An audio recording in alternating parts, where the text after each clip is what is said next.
All right, welcome back to the channel. It's your boy Fanon, and in this video, we're going to be in the 135-pound division where Gervonta Davis has news spread about him that I absolutely hope is true, but is going viral around the internet about his case being dropped and him moving on to fight Pitbull Cruz in 2026. Let's talk about that in this video.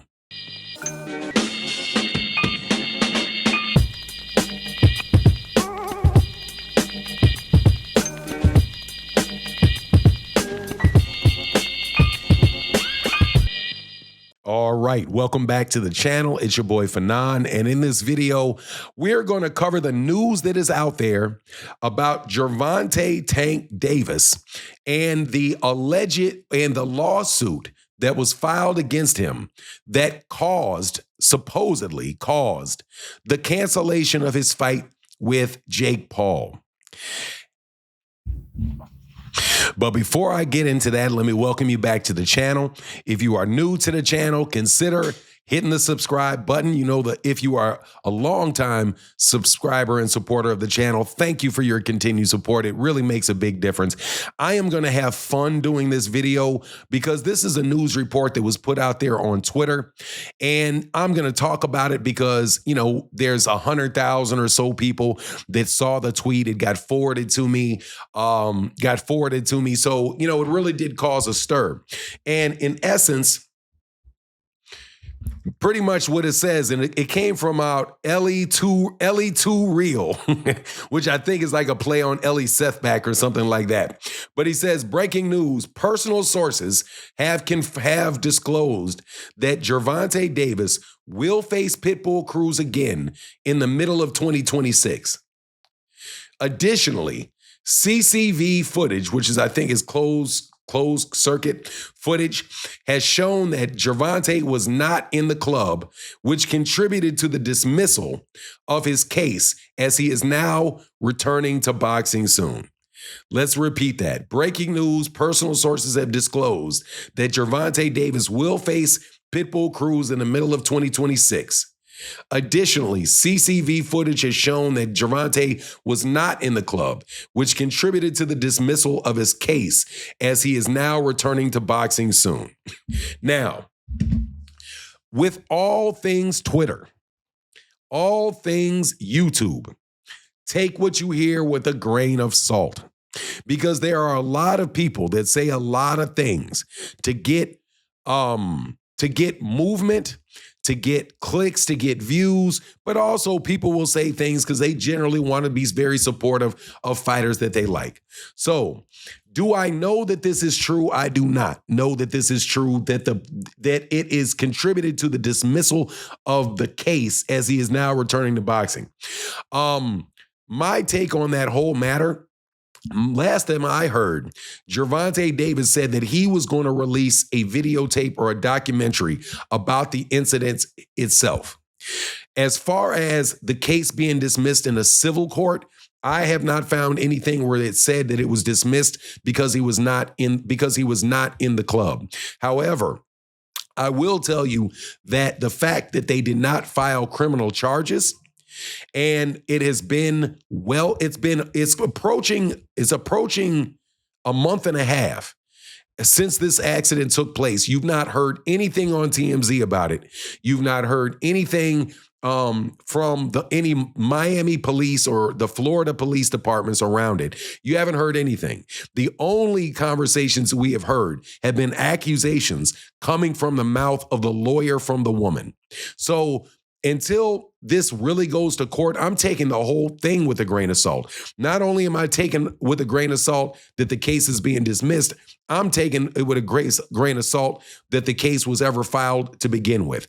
Because if you pay attention to what has happened, it really looks like it is a concerted effort to try to prevent Gervonta from having that payday, moving Jake Paul on to another event, and giving the boxing world a reason to hate on Gervonta Davis. And why do I say that? Because you don't hear anything about this case outside of boxing. There was an article that was written in USA Today that basically laid out the case for the girl, but still, that was just he said, she said from someone that talked to the attorney's lawyer. That is not anybody giving real information about what's going on. Usually, when things like this happen, you have TMZ reporting it. You have people putting out the court documents themselves. You just don't see any of that stuff with this. So to me, it just seems like somebody is out to get Gervonta,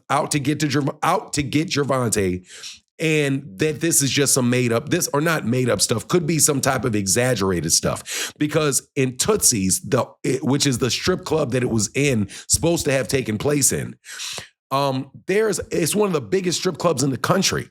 And they've got cameras, and people have cameras on their phones. Gervonta Davis is a very famous person. What is the likelihood that Gervonta Davis is going to be able to do what they described without it being caught on anybody's cell phone?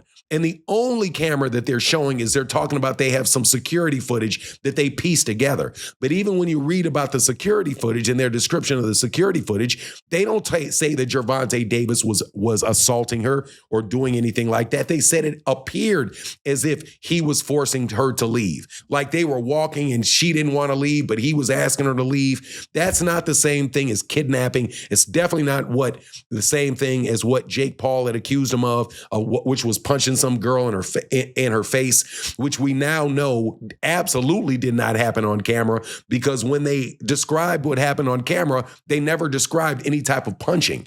And in fact, when Jake Paul said that Gervonta Davis had punched her in a parking lot, when the lawsuit came out, she's not claiming that she got hit in the parking lot. She was claiming that she asked to go get her car from the valet, her keys from the valet, and he said, "Okay, go get your keys from the valet."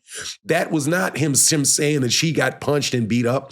And the guy that was the attendant that gave her her keys said that she looked a little bit rattled, but she didn't see any physical bruises or anything on her whatsoever.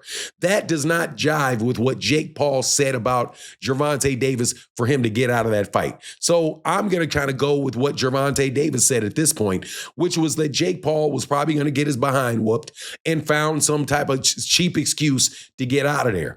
And who knows why the woman chose that day to go at Gervonta Davis and try to sue him for this action without going to the police. And again, let me repeat, without filing charges, because in the case itself, when they're interviewing the lawyer, the man said that the police had come and that she had said she did not want to press charges on Gervonta. So there is no criminal charges. There's only you going after money.